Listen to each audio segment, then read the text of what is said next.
Hello everyone. आज हम बात करने वाले हैं डाउन सिंड्रोम के बारे में। ठीक है, तो डाउन सिंड्रोम क्या होता है, कैसे होता है, इसका प्रिवेंशन क्या है, इसका ट्रीटमेंट क्या है, बाकी इसके क्या क्या फीचर्स होते हैं, इन सब चीज़ों की आज इसमें बात करने वाले हैं। तो डाउन सिंड्रोम की जब हम बात करते हैं तो ये मोस्ट कॉमन क्रोमोसोमल एबनॉर्मलिटी देखने को मिलती है लाइव बोर्न इन्फेंट्स के अंदर। ठीक है, अब ऐसा भी नहीं है, ये काफ़ी कम होता है। इसकी जो फ्रिक्वेंसी होती है ये 1:800, मतलब जो 800 बच्चे जन्म रहे उसमें किसी एक बच्चे में डाउन सिंड्रोम की पॉसिबिलिटी मिलती है। तो ये बहुत ज़्यादा देखी जाने वाली बीमारी है। ठीक है, अब इसमें होता क्या है, इसके अंदर ट्राइजोमी 21, मतलब जो 21 क्रोमोसोम होता है उसकी ट्राइजोमी देखने को मिलती है। ट्राइजोमी का मतलब होता है कि वो 3 बार देखने को मिलता है। नॉर्मली हमको कोई भी क्रोमोसोम 2 बार देखने को मिलता है, बट यहाँ पे इसकी ट्राइजोमी हो जाती है, मतलब वो 3 बार देखने को मिलता है, ट्रिपलेट के फॉर्म में देखने को मिलता है।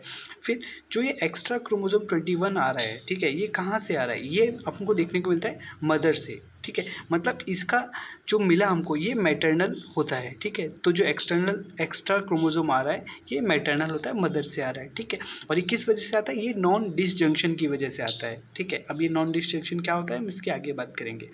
अब ये यहाँ पे कहाँ जहाँ देखने को मिलता है कि सबसे ज़्यादा मोर कॉमन उन वुमेन्स के अंदर देखने को मिलता है जो ओल्डर एज पे कंसीव करते हैं, मतलब जो मतलब ज़्यादा उम्र में जो प्रेगनेंसी होती है इनमें। ठीक है, लाइक हम बात करते हैं ग्रेटर देन 35 ईयर्स में।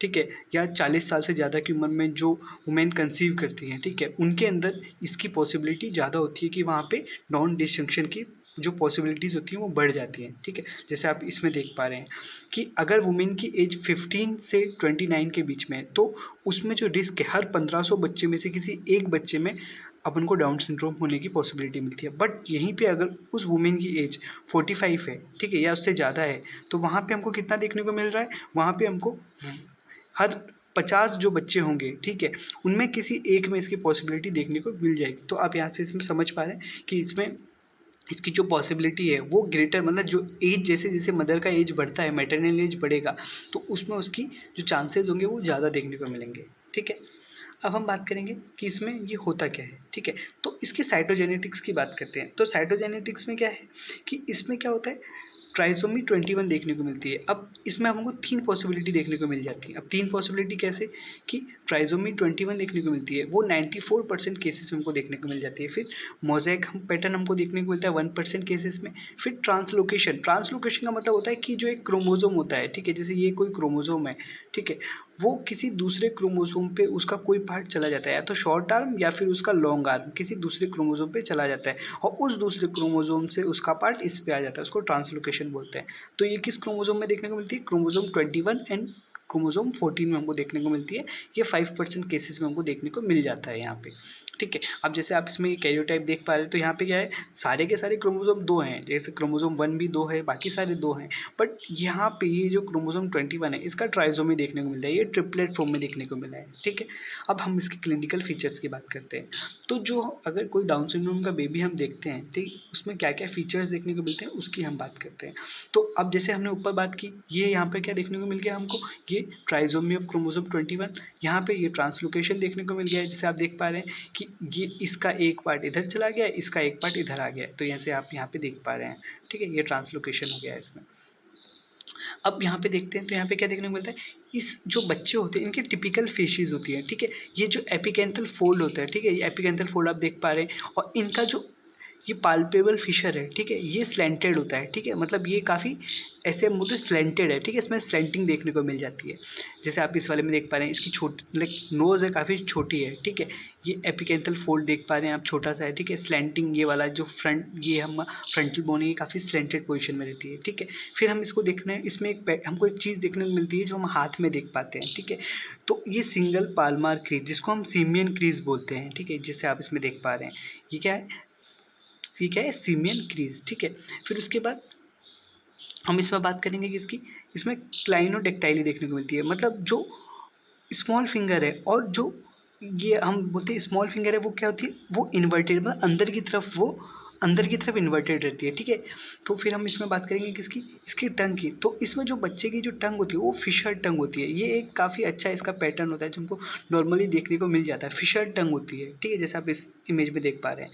फिर हम बात करेंगे इसमें किसकी, वाइड गैप होता है फर्स्ट एंड सेकेंड टो के बीच में, ठीक है। इसको हम क्या बोलते हैं, इसको हम बोलते हैं सैंडल गैप, ठीक है। इसको हम क्या बोलते हैं, सैंडल गैप बोलते हैं इसको। फिर हम इसमें बात करेंगे किसकी, इसमें जो इसके हाथ होते हैं, बच्चे के जो हाथ होते हैं वो काफ़ी छोटे होते हैं, शॉर्ट हैंड होते हैं, ब्रॉड मतलब थोड़े बड़े बड़े हैंड होते हैं, ठीक है। मतलब साइज में छोटे बट ऐसे हमको देखने में बड़ा दिखेगा वो, ठीक है। सीमियन क्रीज हमको देखने को मिल जाती है क्लाइनोडेक्टाइली फिफ्थ डिजिट में, ठीक है। जो स्मॉल फिंगर है उसमें हमको क्लाइनोडेक्टाइली मतलब वो इन्वर्टेड होती है, ठीक है, वो अंदर की तरफ जाती हुई दिखेगी हमको। और इसके ईयर्स होंगे वो क्या होंगे, काफ़ी छोटे होंगे और हाइपोप्लास्टिक होते हैं, ठीक है। फिर हमको इसकी आइज़ में एक चीज़ देखने को मिलती है जिसको हम बोलते हैं brush field spots on iris, ठीक है, जैसे आप इसके आइरिस में यहाँ पे देख पा रहे हैं, ठीक है। ब्रश फील्ड स्पॉट्स रहते हैं कि ब्रश जैसे कुछ मार्किंग्स इसमें आ गई है, ठीक है। यहाँ पे एक और आप इस इमेज में फिजिकल कैरेक्टरिस्टिक देख पा रहे हैं। तो इसमें क्या है, सिंगल पार्मर क्रीज होती है बच्चे के हाथ पे, ठीक है।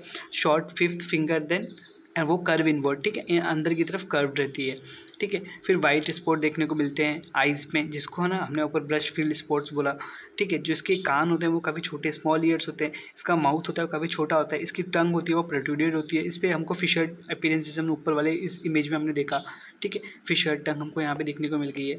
फिर यहाँ पे जो इसकी जो नोज़ होती है वो फ्लैट होती है, ठीक है, फ्लैट नोज़ होती है।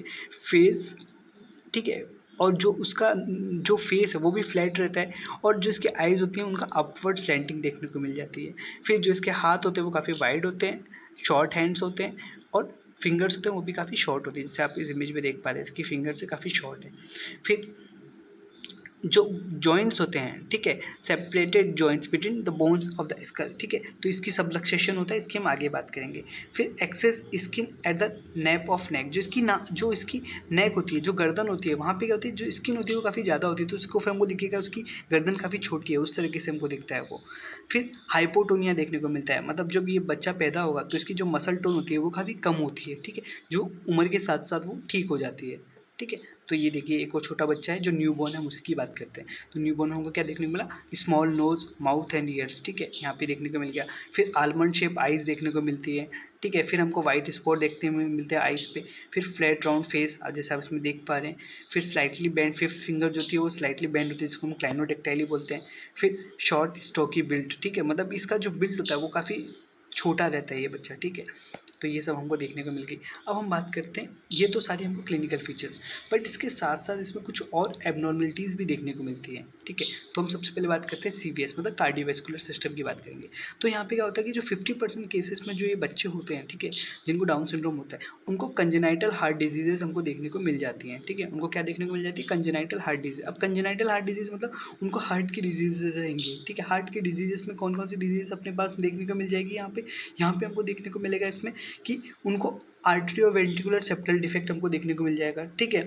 फिर उसके बाद हमको वेंट्रिकुलर सेप्टल डिफेक्ट देखने को मिल जाएगा। फिर हमें उसमें टेट्रोलॉजी ऑफ फॉलेट देखने को मिल जाएगा, जिसको हम टीएफ बोलते हैं, जो सबसे ज़्यादा कॉमन होता है, ठीक है। टेट्रोलॉजी ऑफ फॉलेट हमको देखने को मिल जाएगा।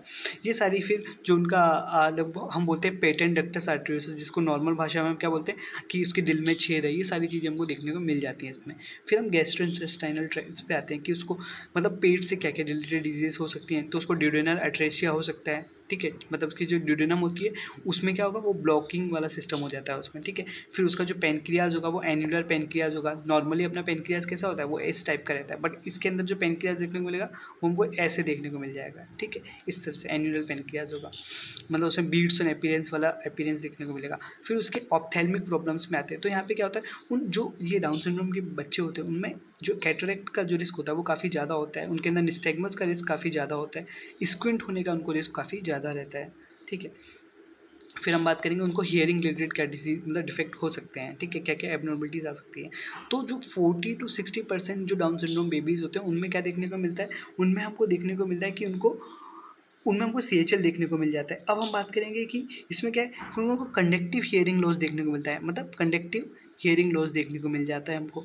तो अब कंडक्टिव हियरिंग लॉस मतलब क्या होगा कि उनको सुनने में भी दिक्कत आएगी, ठीक है। अब कंडक्टिव हियरिंग लॉस देखने को मिल गया। फिर वहाँ पे हमको क्या देखना है, वो सीरस ओटाइटिस मीडिया, मतलब जो हम बात करते हैं सीरस ओटाइटिस मीडिया मतलब कान बहते हैं, ठीक है। तो इन बच्चों के सबसे ज़्यादा कान बहते हैं, हम नॉर्मल भाषा में जो बोलना चाह रहे हैं, ठीक है। फिर थायराइड से रिलेटेड जो 15 to 50% जो बेबीज़ होते हैं डाउन सिंड्रोम के, उनको हाइपोथायरॉइडिज्म देखने को मिलेगा। और हाइपोथायरॉइडिज्म में क्या होगा, उनका वेट काफ़ी ज़्यादा होगा, वो मतलब ओबेस होंगे, ठीक है। फिर उनको हम बोलेंगे कोल्ड इंटॉलरेंस वगैरह, ये सारी चीज़ें वहाँ पे देखने को मिल जाएंगी। फिर हम जैसे बात किया कि जो जॉइंट्स में, तो अटलांटो ऑक्सीपिटल सबलक्सेशन देखने को मिलेगा 10 to 13% केसेस में हमको। फिर हम फिजिकल ग्रोथ की बात करेंगे, तो ये हाइपोथायरॉइडिज्म की वजह से इनका जो एज के साथ साथ ये बच्चे थोड़े मोटे हो जाते हैं, ओबेस हो जाते हैं। जैसे हमको बचपन में इनको जब बच्चे पैदा हुए थे, ठीक है, न्यूनेटल पीरियड में इनको हम हाइपोटोनिया देखने को मिल रहा है। बट वो हाइपोटोनिया क्या होता है, एज के साथ साथ इंक्रीज़ हो जाता है, ठीक है। फिर हमको मैलिग्नेंसीज काफ़ी सारी देखने को मिल जाती हैं इसके अंदर, ठीक है। तो मैलिग्नेंसीज में हम बात करते हैं, तो इनमें लिम्फो प्रोलिफरेटिव डिसऑर्डर्स, ठीक है, लिम्फो प्रोलिफरेटिव डिसऑर्डर जिसमें अपने एक्यूट लिम्फोब्लास्टिक ल्यूकेमिया आ गया, ठीक है, जिसको हम बोलते हैं कि ब्लड कैंसर हो गया है, एक्यूट माइलोब्लास्टिक लिम्फोमिया हो गया, ये सारी चीज़ें हमको काफ़ी ज़्यादा इसमें देखने को मिल जाती हैं।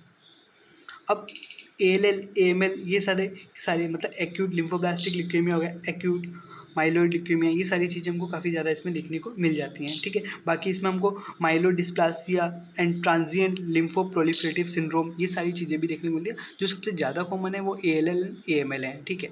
फिर हम इसकी डायग्नोसिस कैसे कर सकते हैं। अब इसकी डायग्नोसिस के लिए हम जैसे हमने बात किया कि क्लिनिकल फीचर्स में हमने जैसे ऊपर बात की है कि कितने सारे क्लिनिकल फीचर्स। फिर कैरियोटाइपिंग, अब जब कैरियोटाइपिंग करेंगे तो उसमें हमको क्या देखने को मिल जाएगा, ट्राइजोमी देखने को मिलेगी, ठीक है, ट्राइजोमी देखने को मिलेगी क्रोमोसोम नंबर 21 का, ठीक है। तो वहाँ से हम पता कर लेंगे, ठीक है। अब इसका मैनेजमेंट कैसे है, ठीक है। तो मैनेजमेंट और प्रोग्नोसिस हम क्या कर सकते हैं, अर्ली स्टिमुलेशन, जितना जल्दी हम इसको पता करेंगे कि अगर किसी बच्चे को हो गया है, ठीक है, तो वहाँ पर हम जितना जल्दी इसको पता कर सकें, फिर हम जितना जल्दी इसको पता करेंगे तो हम वहाँ पे क्या इसका हम जैसे बात की कि उसमें मसल टोन काफ़ी कम है, ठीक है, ये सारी चीज़ें, तो फिजियोथेरेपी से हम वो सारी चीज़ें ठीक कर सकते हैं। स्पीच थेरेपी से हम उनकी स्पीच वगैरह में जो रिलेटेड जो को भी दिक्कत आएगी उसको हम ठीक कर सकते हैं, ठीक है। अब ये सारी बात हुई, अब इसमें हम फिर एक और बात करते हैं कि जो बच्चे होते हैं, ठीक है, जो ये सारे बच्चे होते हैं, तो हम इनको कैसे करके मतलब अब किसी बच्चे को हो गया है, ठीक है, तो वहाँ पे हम क्या कर सकते हैं, उनके जो पेरेंट्स हैं, ठीक है, उनके जो पेरेंट्स हैं उनको हम क्या कर सकते हैं, उनको हम प्री नेटल डायग्नोसिस कर सकते हैं, उनको हम क्या कर सकते हैं, प्री नेटल डायग्नोसिस कर सकते हैं। अब जैसे कोई अगर कुछ पेरेंट्स ऐसे होते हैं जो क्या बोलते हैं कि उनको पहले कोई अगर बच्चा हुआ है जिसको डाउन सिंड्रोम है, तो वहाँ पे हम क्या करेंगे, उनकी प्री नेटल डायग्नोसिस करेंगे। अब प्री नेटल डायग्नोसिस में हम क्या करेंगे, उसमें हम करेंगे फीटल कैरियोटाइपिंग, ठीक है, जो बेबी पेट में है उसका क्या करेंगे, उसका हम कैरियोटाइप कर लेते हैं, बच्चे बचपन में मतलब उसको माँ के पेट में उसका फीटल कैरियोटाइपिंग करेंगे। तो अब जो फीटल कैरियोटाइपिंग करेंगे तो वहाँ से अपन को पता लग जाएगा कि इस बच्चे को भी डाउन सिंड्रोम है या फिर नहीं है, मतलब ट्राइजोमी 21 है या फिर नहीं है।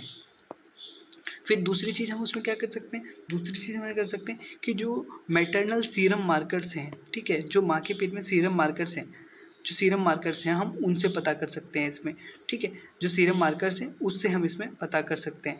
इसमें जो एक बात करते हैं हम किस चीज़ की, इसमें हम बात करते हैं USG हम करके पता कर सकते हैं, ठीक है, इसमें अल्ट्रासोनोग्राफी वगैरह इन सब चीज़ों से पता कर लेते हैं। तो इसके अंदर जो सबसे ज़्यादा जो चीज़ें होती हैं, ठीक है, तो बीटा HCG जो हार्मोन होता है, ठीक है, बीटा HCG जो हार्मोन होता है वो काफ़ी ज़्यादा बढ़ जाता है, ठीक है। फिर इसमें क्या होता है कि जो हम अल्ट्रासाउंड करते हैं, ठीक है, तो उसमें क्या होता है, जो न्यूक्ल ट्रांसल्यूकेंसी होती है, ठीक है, जो न्यूक्ल ट्रांसल्यूकेंसी होती है वो बढ़ जाती है, ठीक है। अब ये हमको कहाँ देखने को मिलती है, जब हम इसका सेकेंड ट्राइमेस्टर में हम ये सारी चीज़ें करेंगे, ठीक है, तो वो सारी चीज़ें इसमें न्यूक्ल ट्रांसल्यूकेंसी देखने को मिलती है। अगर वो देखने को मिल रही है, ठीक है, ये हमको गर्दन पे देखने को मिलती है, जब बच्चे को हम पेट में देखेंगे तो गर्दन पे देखने को मिलेगी, तो वहाँ पे क्या होगा, न्यूक्ल ट्रांसल्यूकेंसी थोड़ी बढ़ी हुई मिलती है अपन को, ठीक है। तो ये सारी चीज़ें इसमें हो जाती हैं। उसके बाद फिर हम उनको, अगर कोई बच्चा है तो अब ये सारी की सारी चीज़ें हम एमिनोसेंटेसिस वगैरह इन सब चीज़ों से कर सकते हैं कि अब तो ये बहुत ज़्यादा ये सब इतना डेवलप कर गए हैं, तो वहाँ से हम एमिनो सिंथेसिस वगैरह से ये सारी चीज़ें हम कर लेते हैं, ठीक है। तो हमने इस वीडियो में पूरा इसका बात कर लिया है, तो आगे हम और कोई दूसरा वीडियो लाएंगे, उसमें हम बात करेंगे कि और कौन सी डिजीज़ हैं, जैसे टर्नर सिंड्रोम वगैरह, हम इन सब चीज़ों की बात करेंगे। So thank you.